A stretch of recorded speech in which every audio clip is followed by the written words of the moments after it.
Last வீடியோவில் என் சிஸ்டரோட cutting method பார்த்தீங்கள்ல. இப்போது இது என்னுடைய கட்டிங் மெத்தட்.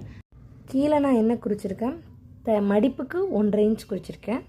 அடுத்து மார்பு சுற்றளவு குறிக்கிறேன்.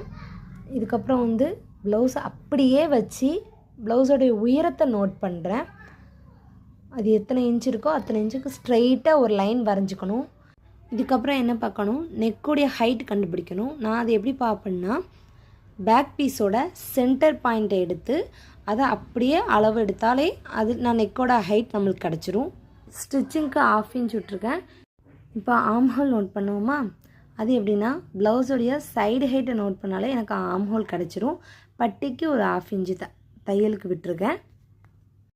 இப்போ நெக்ஸ்ட்டு நம்ம என்ன நோட் பண்ண போகிறோன்னா, கழுத்துடைய அகலம் 2.5 இன்ச் அதை நோட் பண்ணிவிட்டு நெக் பாயிண்ட் வரைகிறதுக்கு கரெக்டாக பாக்ஸ் போட்டுக்கணும். அடுத்து ஷோல்டருடைய ஷோல்டர் அளவு ப்ளஸ் தையலுக்கு எல்லாத்துக்கும் சேர்த்து அளவு போட்டுக்கணும். நெக்ஸ்ட் ஆம் ஹோலோடைய அளவு 5 இன்ச் அதை நோட் பண்ணிவிட்டு ரெண்டையும் ஜாயின் பண்ணிட்டு ஒரு இன்ச் ஆம் ஹோலோட வளைவுக்காக விட்டுட்டு இதே மாதிரி ஆம் ஹோல் வளைவு நோட் பண்ணிக்கணும். நெக்ஸ்ட்டு நம்ம என்ன நோட் பண்ண போகிறோன்னா, ஃபஸ்ட் டாட்டோடைய அளவு. இதை ஏன் நான் பேக் பீஸில் நோட் பண்ணுறேன்னா, இந்த பேக் பீஸை அப்படியே ஃப்ரண்ட்டில் போட்டு நம்ம வெட்டும்போது நம்மளுக்கு ஈஸியாக இருக்கும். என்னோட இந்த மெத்தட் பிடிச்சிருந்துச்சின்னா லைக், சப்ஸ்கிரைப் பண்ணி சப்போர்ட் பண்ணுங்கள்.